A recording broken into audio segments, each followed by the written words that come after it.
Hey guys, welcome back to Internash. Today we are going to discuss why LinkedIn is important and how it is going to help you. In fact, today we have Josh Farr with us. Josh Farr is the founder of Campus Consultancy. Campus Consultancy helps domestic and international students gain leadership skills. So basically, they prepare you so that you are ready to go out in the real world and get the job that you love. So, check it out.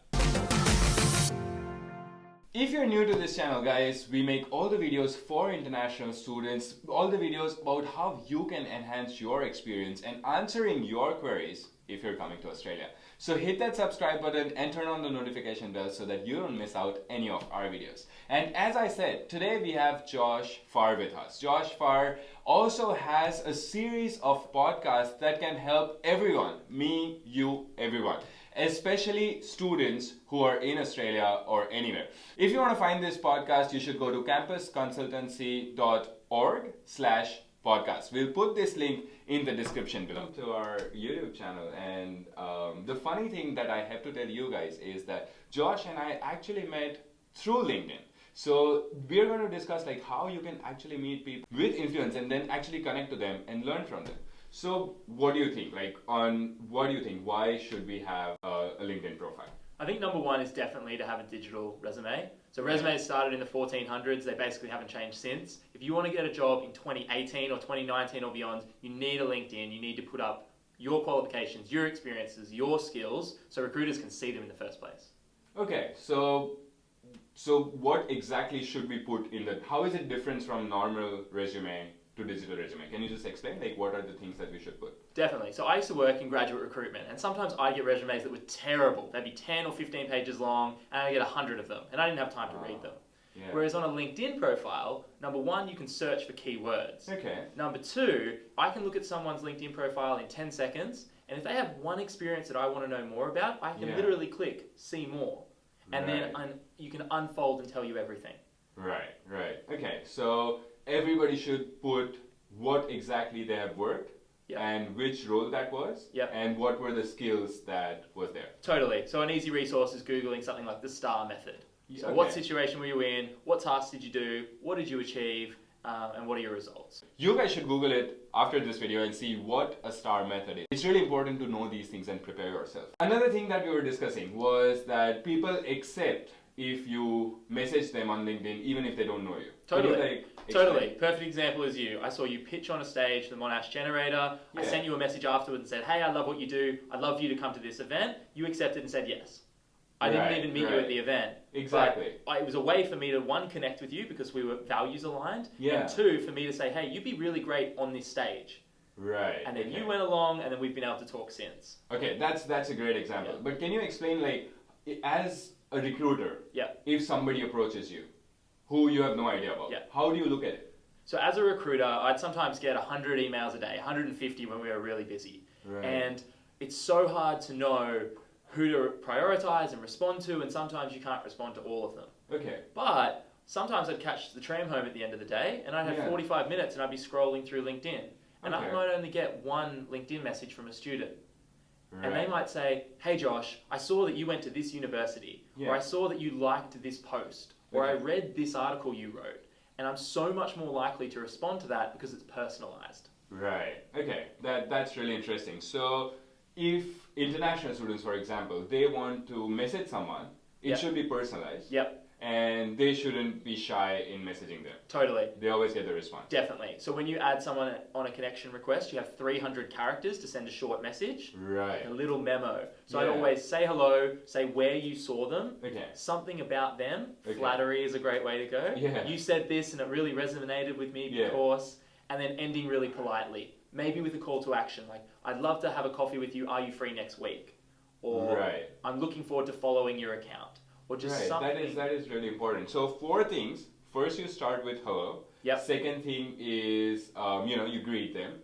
Third thing is you tell them what you like about them. Not that they're pretty, not that they're beautiful. You tell them a value that they value the most. For example, I remember messaging Josh and said that, man, I really like what you're doing for leadership. It helps international students and domestic students. Then he knows that I take things seriously. and end with a call to action. Totally. And this works for jobs. It also works for mentors or business opportunities. Okay. So if you're an international student with your own business or startup, if you want to reach out to potential clients or customers, you can use the same thing. Hey, I see you're in this job position. I read your article about this, or I'm going to be in your city next week. Are you free to catch up? Okay. And so my key here is never ask for a job on that first. Never ask for a job until you've had 10 coffees, but definitely not in that message. Right. So that's a tip. Never ever ask for a job in LinkedIn messages. First, build a rapport. Tell them who you are, and then do you think then they should ask for a job or? Yeah.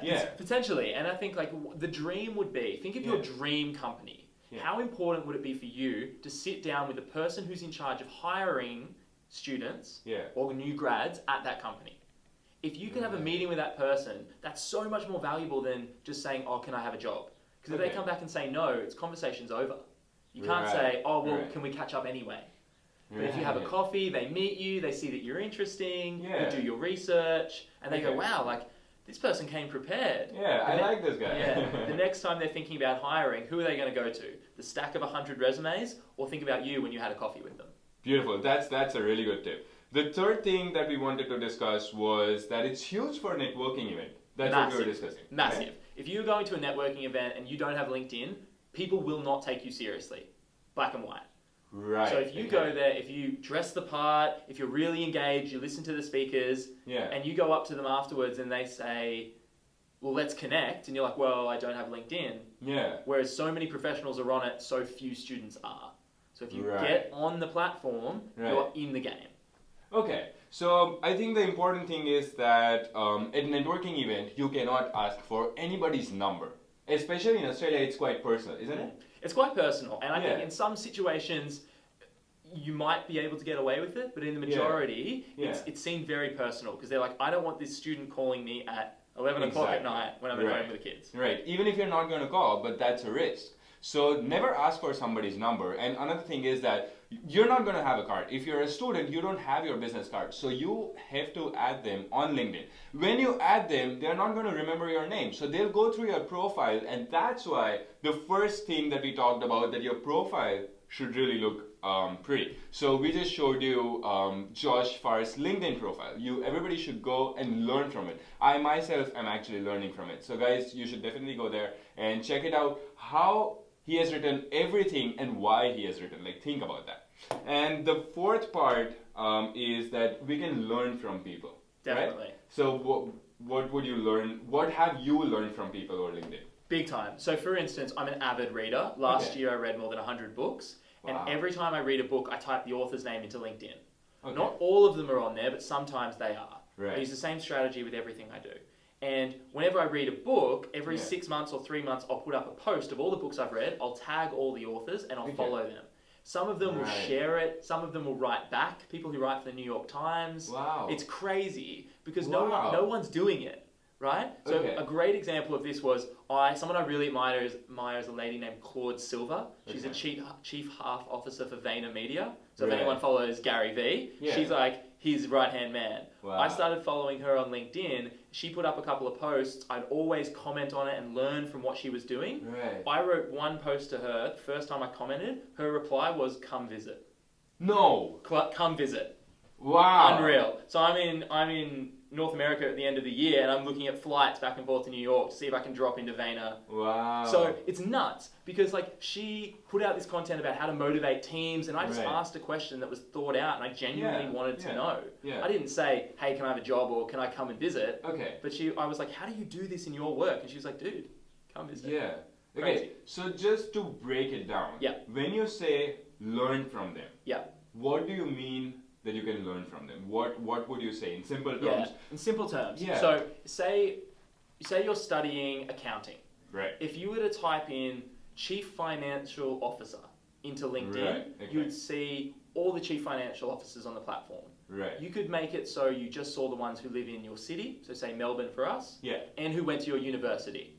So say at Monash. Yeah. You could follow all of their accounts. So every time they put up a photo or an event they were going to or somewhere they were speaking at, you learn what they were talking about, what's topical, where you might actually go and see them in person.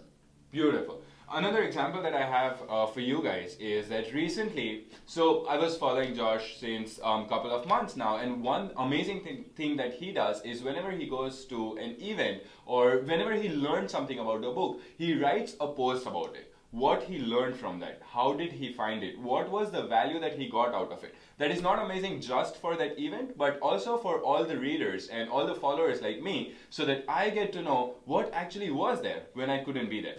So I learned that from him, and recently I had gone to an event where I was a student panelist, and I wrote the whole post regarding that. That this is what had happened, and that is, I think, how you can learn from people. I would love if you can give a couple of tips of how to make your profile pretty. Great.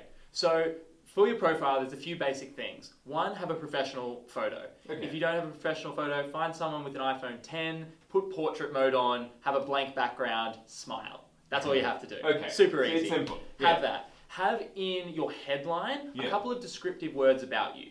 I think you get 120 characters, so say you're a student, you're an aspiring accountant, you're passionate about the environment. Whatever it is, have a few words in there, because when people search for you or things that you're interested in, you'll pop up.